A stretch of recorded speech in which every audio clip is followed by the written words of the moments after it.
Creations, where we sew the scraps of your life into beautiful creations. Now, last autumn season was my first autumn season on YouTube. I made some great things. You guys made some beautiful things. We made table runners and pot holders, and then this year we made placemats. But look what I have for you. Mug rugs, also known as a coaster.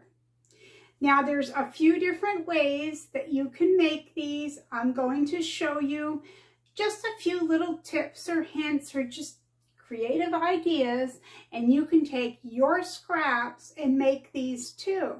And you're not limited to autumn. You could make them for any season, okay? So to make these 4, I just used 6 charm pack squares. Now maybe you purchased a charm pack and you have a few left over. Maybe you don't buy charm packs and you just have some 5-inch squares, even if you have to cut them. Dig into the scraps, see what you have. We always want to use what we have on hand. And there's a bonus on that front because I always like to try to use things that I've already cut. I had a lot of batting scraps. Still have a lot of batting scraps. I was able to cut these out of the bag where I throw all my smaller pieces. So I'm going to show you a few different ways you could make these. I made a few different sets from different charm packs. So this one was actually sent to me by a viewer. She sent me a beautiful charm pack last year. All right, and links for everything shown in the video and everything talked about in the video will be below, okay? So let's go take a look at this. This is going to be fun, and it's going to add to all your autumn decor. What could be better, right? Okay, we're going to make it. We're going to have fun. Let's go. All right, let's take a quick look, just a close-up look. First off, I'm going to apologize because I have a leaf outline and I used kind of a dark orange and I should have used a different color, but it is a stitched leaf, which you probably can't see. That's idea number 1. But this also has a leaf stitch because we all have all these decorative stitches on our sewing machines. Oh, you can see the leaf this way. It's good to be able to use those stitches. Now this is idea number 2. I stitched the leaf down this seam, and then with this I appliqued a leaf shape, which we'll get into. I'll talk about that. I stitched that onto this one. On these 2, I basically did the same thing on both. I used the leaf stitch coming down this way and then going across halfway. And I used a variegated thread, so it's kind of a brown, goes into a rusty color, green, yellow, and then goes to brown again. So those are just some ideas, okay? What I did, if you notice, is I used 2 greens that were really close and 2 rusty browns that were really close, and then 2 different prints. So to make these, what you're going to need are some charm pieces. Now, you may have some left over from a sewing project.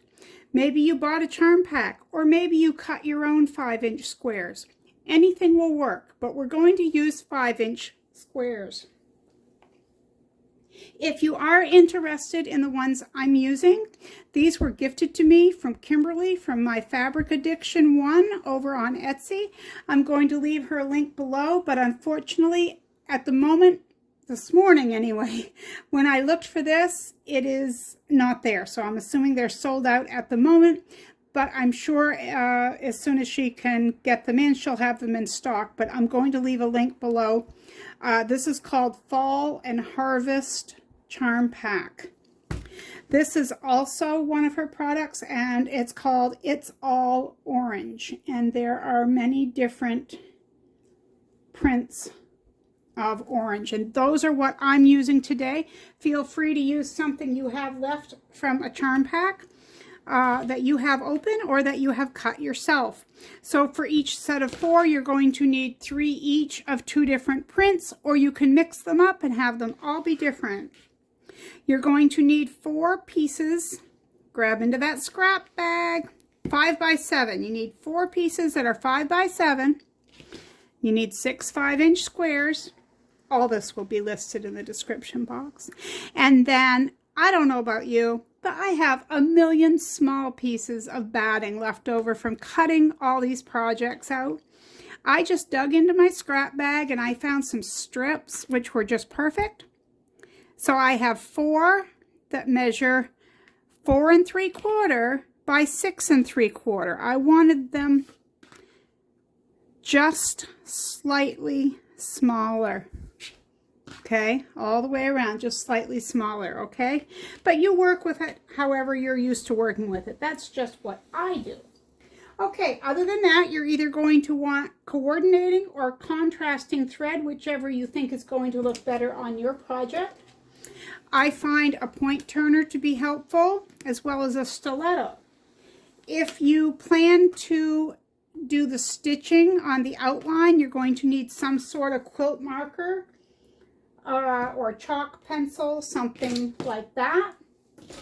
If you do applique like I did, you're going to want a product similar to Heat and Bond Lite, or maybe you want to use glue. You can put glue on the back of your piece, use a dry iron to stick it to your project, and then sew along, and that won't gum up your needles. Everything would be perfect. I would try not to lead you astray. Okay, now this is called double-sided tape. This is 1/4-inch double-sided tape. And where I used this was to close the opening that I left. Now I did stitch over it, but it held it closed without pins, and I know it will stay together. It is not necessary. It's actually the first time that I've ever used it on a project like this, so I know my other ones have stayed together. It's not necessary, but it's helpful. So again, that will be listed in the description box below. The feet that I used while sewing these, I used my 1/4-inch foot. I used an open toe foot, and I used my universal everyday foot. I also have some of these outlines. There again, you can use them for applique or for outline stitching. If you would like to use the same ones, I'm going to leave a link below. But let your imagination go. Maybe you want to use a pumpkin on one side. Maybe you are making these for Christmas and you want to use a tree. Maybe your Valentine's Day. And that leads me to another idea I had as well. Maybe with the backing, you could use a piece of, say, Christmas fabric on the back, or Thanksgiving or something, and have autumn on one side and the other on the other side. Or you could use other charm pieces, make the same thing on the back, but for another season or holiday. That's totally up to you. I finished them off by using about a 20, I think it was about 22 inches. It was just half of my width of fabric. I cut it with my pinking shears, and I'm just going to lay it like this. If you're going to gift them, it just adds a little bit of pizzazz. I mean, everybody loves getting a homemade gift anyway, but kind of like that. Okay, let's start getting these together because these are quick, and you're going to love to gift these out. Let's get there. Okay, so the first thing you need to decide before you start pinning or clipping these together is how you want to lay these out. Okay, because what we're going to do is we're going to sew 3 together. Make sure I have the right side. We're going to sew 3 together. We're going to sew it here and sew it here. Okay, and then what I'm doing is going to sew it here and here. Now we're going to end up cutting these in half. So it will depend on how you want it, but I'm going to go with this layout. So the first thing I'm going to do is put right sides together like this. For the sake of time, I'm going to open this up. I'm going to put right side to right side here.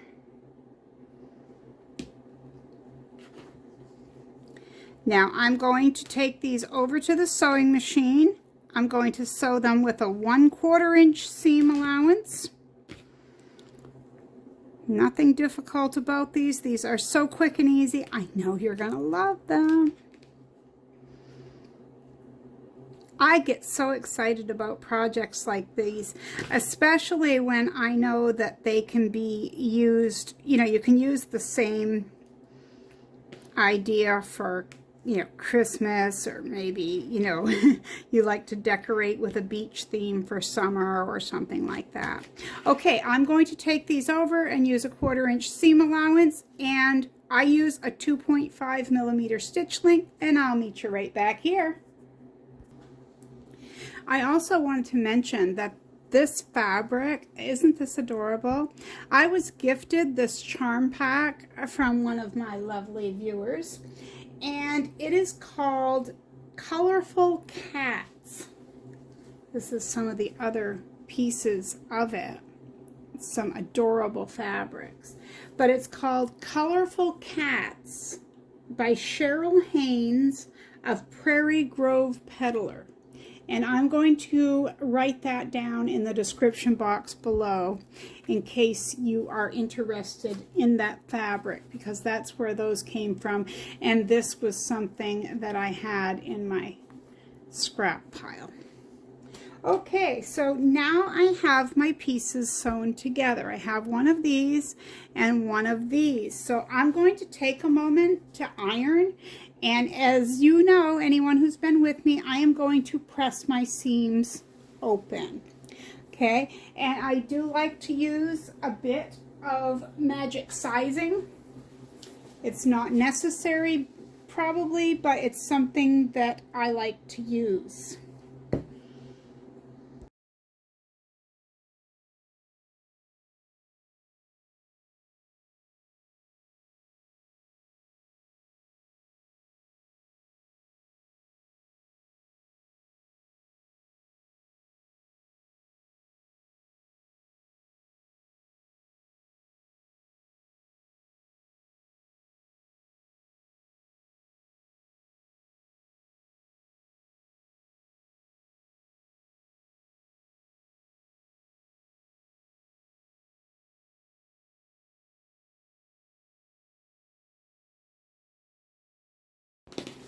Okay, these are all pressed, ready for our next step, which is to cut them in half. If you used a 1/4 inch seam allowance, this should measure 14 inches. So half is going to be 7 inches on the nose. So I'm going to use my rotary cutter and cut these in half. Just going to make sure everything's kind of squared up where it needs to be. Although this is very forgiving. These are going to be adorable, aren't they?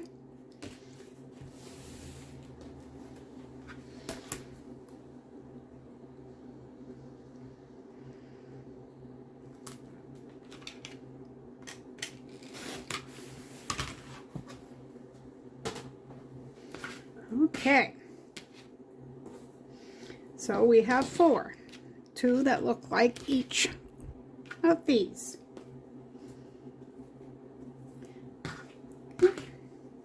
Take your backing and lay it right side up, okay? Take one of these pieces and put it right side down. And at this point, you may have a little bit of difference, like maybe your 5x7 piece is a little bit larger, but don't worry about it. Just use this as your sewing edge, this piece. Okay, Then we're going to take one piece of cotton batting, and there is a right and a wrong side to your cotton batting. I want the right side to be against this piece. If you're wondering what the right and wrong side is, do you see these little bumps? You can feel bumps on cotton batting, and then you have a side that's smoother. That's because it's been needle punched. So the needle punch side feels, or the side it was worked on, feels bumpier, okay? So if you lay that with the bumpy side down against where you're stitching, which is what we're doing here, when our needle goes up and down, it's less likely to bring up little pieces of the cotton batting. Have you ever sewn things and quilted them and had the little bits and pieces of white fluff come through the top of your fabric? Well, that's when it gets turned around. It's not a major thing. It's just, you know, it all comes down to the minor things. Okay, so we're going to place that on there. I like to leave one of the sides open, and you only need a couple of inches. I'm going to mark it this way. I put my pins going the opposite direction.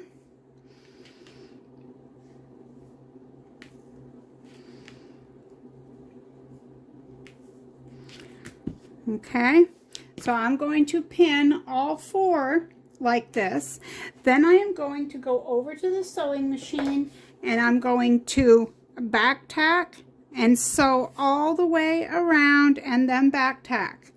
And I'm going to use a 2.5 millimeter stitch length and a 1/4 inch seam allowance, okay? And I'm going to do this with all four before we come back right here.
Right, that was quick and easy. Now we're going to trim our corners close to, just not into, our seam. Do all four. I find it easier to see from this side. And you know, you can kind of swerve it and then come down this way a little bit to reduce more of the bulk if you want to do it that way. I've done both, and I don't know. As long as you get a good corner, I guess it doesn't matter how you arrive there, right?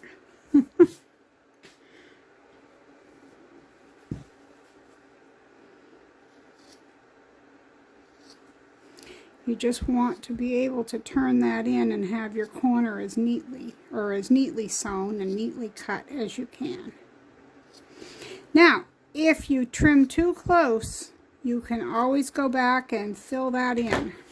Just restitch your seam. I've done that before. You know, got a little quick going over it like this and clipped into my seam. But you can always go back and redo it. No one will ever know, unless you tell them. Okay, now we're going to flip these right side out.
Okay, these are all turned right side out. So the next thing we need to do is press them flat. And I find that having an iron with steam on and a nice good heat, that's what you want. The heavier the better as far as I'm concerned. You'll get a nice crisp seam, which is what we want. You need to fold this in, but don't fold it in too far. You don't want your seam to look wonky and not straight. So try it one way and see what happens. I have the steam on. Now mind you, I'm not rubbing back and forth. I'm not ironing. I'm pressing. And I'm going to press it from the other side.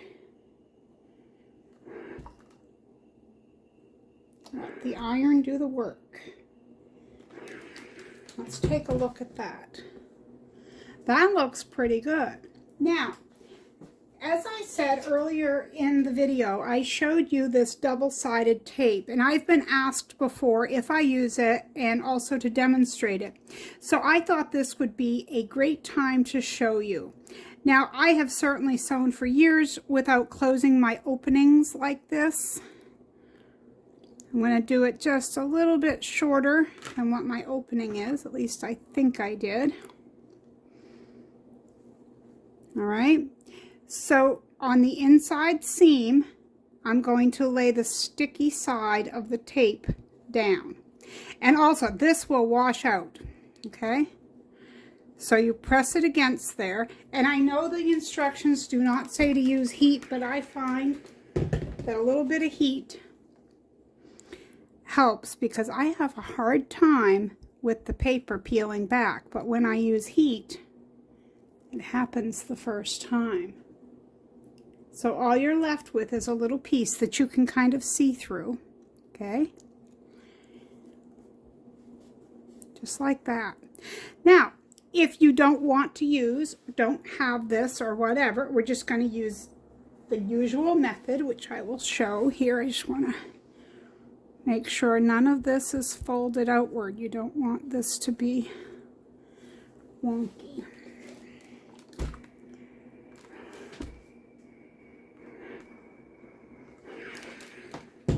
Now I'll straighten this to make sure this is right. Bit of a finger press. And then we'll let the steam do the work there. I'll flip it over.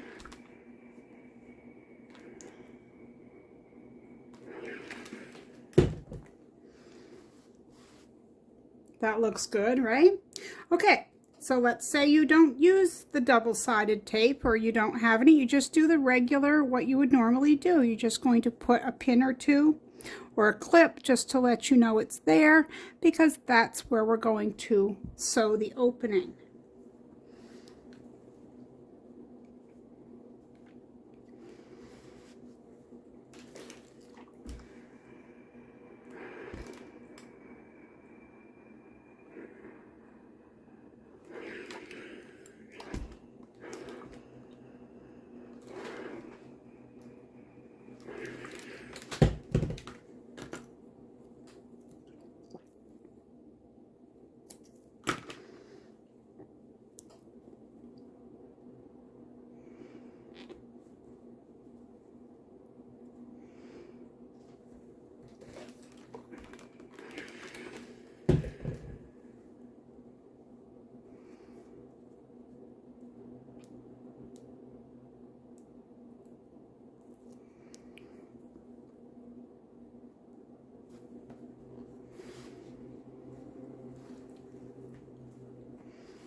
Wouldn't these make a great gift for Christmas or a birthday, housewarming?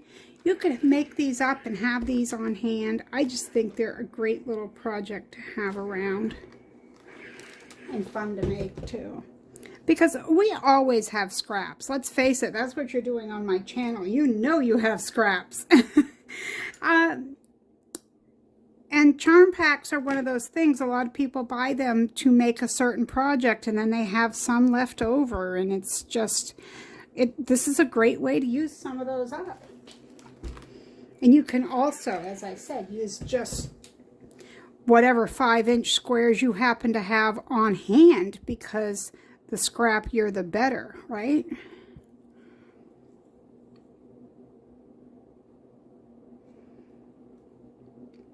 I say that, now I can't get that one to start.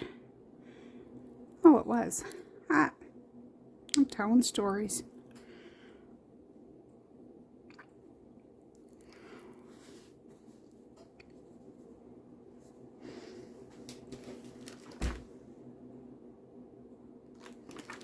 Okay.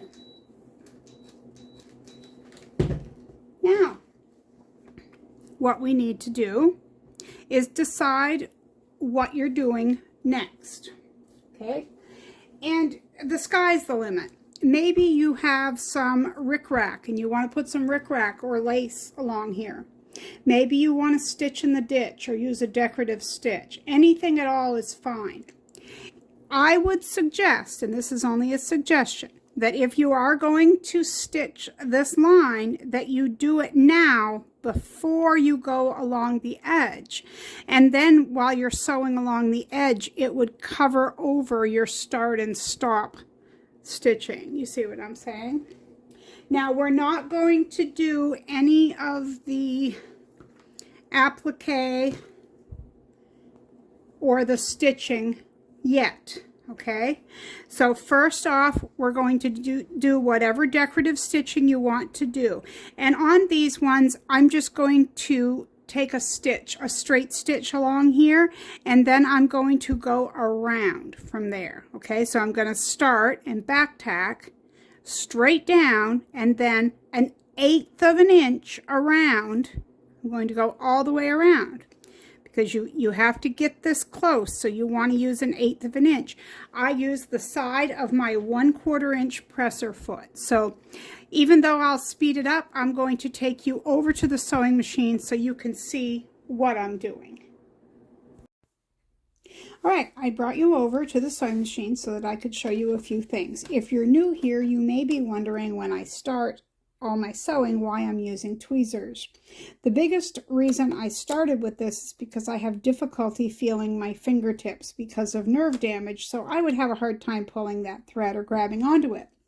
But what I have found is a very easy way to make a neat start. So I apologize, I've been showing this since the beginning, but if you've seen it before, I apologize.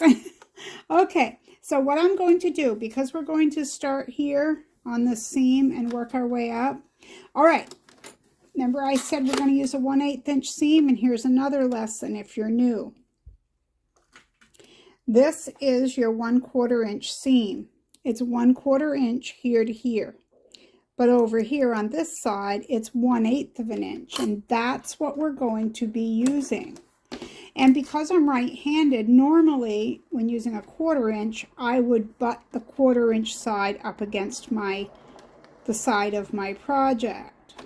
But because I'm using the other side of that, I'm going to be putting the 1/8 inch side against my fabric.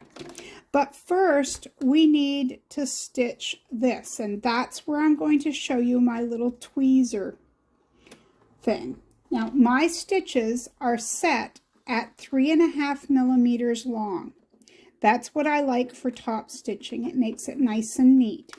So holding my top thread and pulling my hand wheel towards me one complete turn, I just kind of pulled up on that, and my bobbin thread popped right through there. So I grab it, I put it between in that channel, and pull it back. Now, you don't want to hold it too tightly because it could mess up, but I hold that while I stitch one stitch backwards. Now I'm stitching in the ditch here, so I'm going to continue that, and then I'm going to sew along the whole thing using a 1/8 inch seam allowance.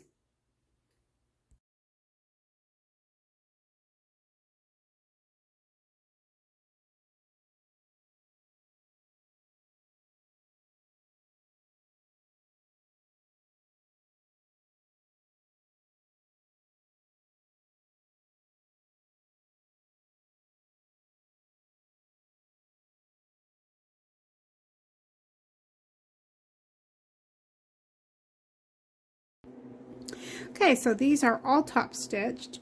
They're cute as can be already. You could simply leave them like this, but I'm not going to do that. I'll tell you what I'm going to do is on these ones, I'm going to do an applique fabric. On these ones, I'm going to use my marker and go around with one of these shapes and then stitch the shape, and I'll probably use a bright yellow thread for this. You can do it however you want to do yours. You don't even have to do that. Like I said, this is just an idea. Okay, so if you're using the applique, using the method I'm going to use, I've cut some pieces of heat and bond. I will leave a link below that shows a little bit more because I'm going to go through this really quickly. Right side of your fabric up, scratchy side of your heat and bond down. Apply a little bit of heat like this. I think I'll use 2 different leaves. So all I'm going to do is trace around these with my pencil or pen and then cut out on those lines. Okay, I'll do that and then we'll go to the next part.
All right, so we have our 2 appliques.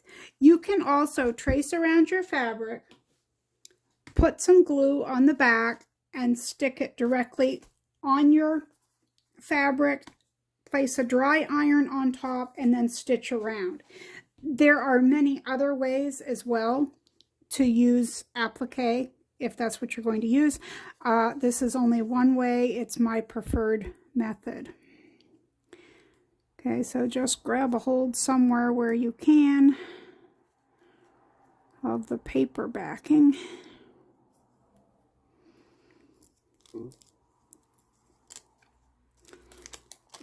Peel that off. Now, you can place this and then move it. Until you press the iron to it, you're not committed. Now, I think that looks pretty good right there. So with a dry iron, just going to press it there for a few seconds.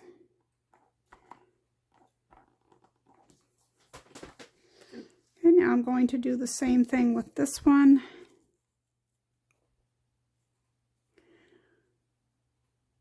Sometimes I use a pin if I can't grab that.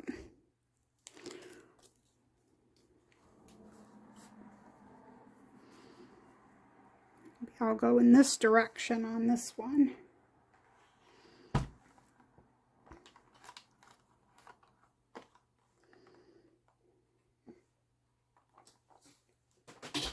Right, there's those 2 ready to go to the machine. I'll stitch just barely inside all this, and I'll use a fairly short seam stitch. I will use a fairly short stitch, like a 1.8. Okay, so here is where, if you want to do the stitching that will show, just because it will be stitched, you're going to use a quilt marker or chalk. I would guess that the marker is going to work better. And actually, this might be a little difficult on my dark fabric, but I'm still going to try it. And all I'm going to do is sew on the lines. When I made the first set, I stitched kind of up this way and made little lines of stitching, which you can do. It was all right. There was nothing wrong with it. I just think I'm going to leave it off this time.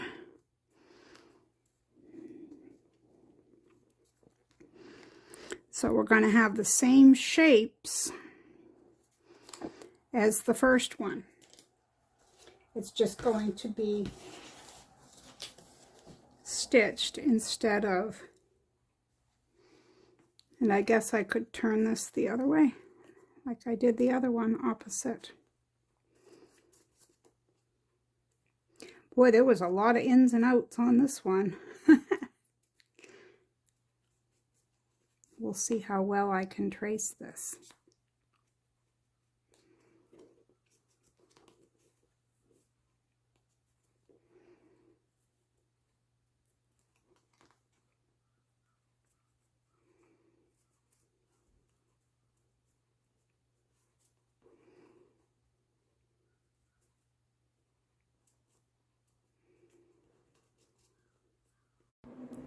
Right, so for the next part, you could use your universal foot, or if you have one, you could use an open toe foot, which is what I'm going to use because it allows me to see everything.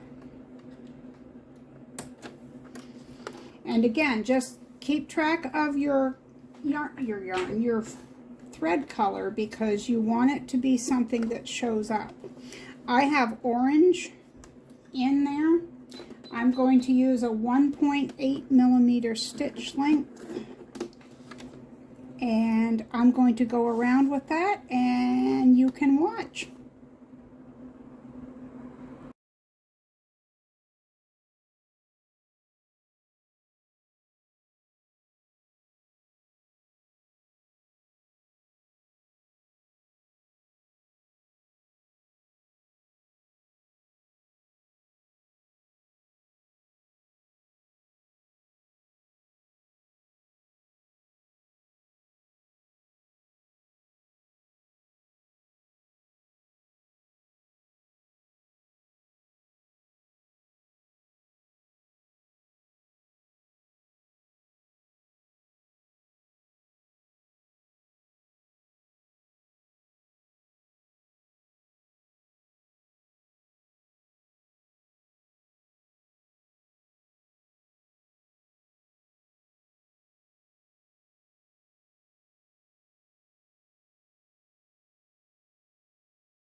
Okay, so I need to remove my marker, and I have a very damp washcloth.